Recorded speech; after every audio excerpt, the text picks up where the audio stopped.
और देश भर में समान नागरिक संहिता पर शोर के बीच में बागेश्वर धाम के महंत धीरेन्द्र कृष्ण शास्त्री ने भी इस बारे में अपनी राय जाहिर कर दी है। उनका यह कहना है कि देश को इस कानून की जरूरत है, क्योंकि बाबा बागेश्वर का मानना है कि भारत में सभी नागरिकों के लिए एक ही संविधान लागू है, इसीलिए कानून भी एक ही जैसा होना चाहिए। एक कानून की आवश्यकता होना चाहिए, आवश्यक है, और एक विधान होना चाहिए। इससे जो है सामाजिक समरसता बनेगी और फूट जो है फूट की पाट मिटेगी, खाई मिटेगी। धीरेन्द्र शास्त्री ने मध्य प्रदेश के राजगढ़ में ये बातें कही। उन्होंने यूसीसी का विरोध कर रहे लोगों पर निशाना साधते हुए कहा कि जो लोग देश में एकता नहीं चाहते वही इस कानून का विरोध कर रहे हैं। बाबा बागेश्वर झांसी में अपने एक श्रद्धालु के घर किसी आयोजन में शामिल होने के लिए पहुंचे, जहां उन्हें देखने के लिए लोगों की भारी भीड़ जमा हो गई। और जिस घर में बाबा बागेश्वर ठहरे हुए थे उसके बाहर लोग खड़े होकर जय श्री राम के नारे लगाने लगे। इस दौरान लोग बाबा बागेश्वर के दर्शन के लिए अगल बगल के घरों की छतों पर भी चढ़ गए। धीरेन्द्र शास्त्री मध्य प्रदेश के ओरछा में एक धार्मिक कार्यक्रम में शामिल होने के लिए निकले थे, जहां दतिया में माता पीताम्बरा के दर्शन के बाद वो झांसी में बागेश्वर धाम के एक श्रद्धालु के घर तकरीबन 4 घंटे तक रुके।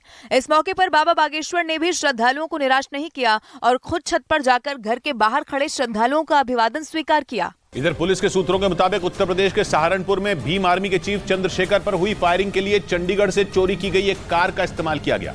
एक रोज पहले सहारनपुर के देवबंद इलाके में चंद्रशेखर पर कुछ कार सवार बदमाशों ने गोली चला दी, जिसमें वो बाल बाल बच गए।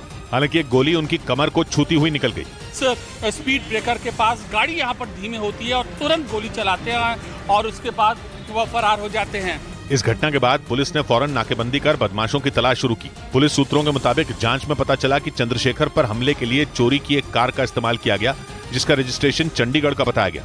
सूत्र ये भी बताते हैं कि कुछ दिन पहले ही वो कार चंडीगढ़ से चोरी हुई थी।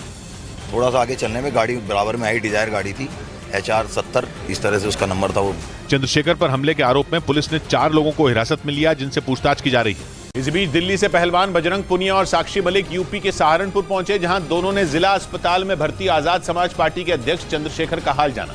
दिल्ली में भारतीय कुश्ती संघ के पूर्व अध्यक्ष बृजभूषण शरण सिंह के खिलाफ धरना देने वाले पहलवानों को चंद्रशेखर ने समर्थन दिया था और दिल्ली के जंतर मंतर पर चल रहे पहलवानों के धरने में भी शामिल हुए थे। लेकिन एक रोज पहले हुए हमले में चंद्रशेखर घायल हो गए, जिसका पता चलते ही बजरंग पुनिया और साक्षी मलिक सहारनपुर पहुंच गए, जहां दोनों ने अस्पताल में चंद्रशेखर से मुलाकात की।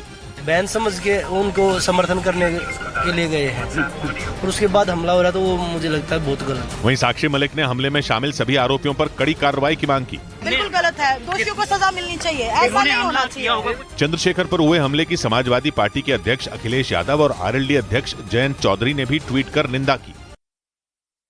और एक रोज पहले उत्तर प्रदेश के सहारनपुर में हुए हमले में चंद्रशेखर के घायल होने के बाद भीम आर्मी और आजाद समाज पार्टी ने केंद्र सरकार से उनके लिए Z+ सिक्योरिटी की मांग की।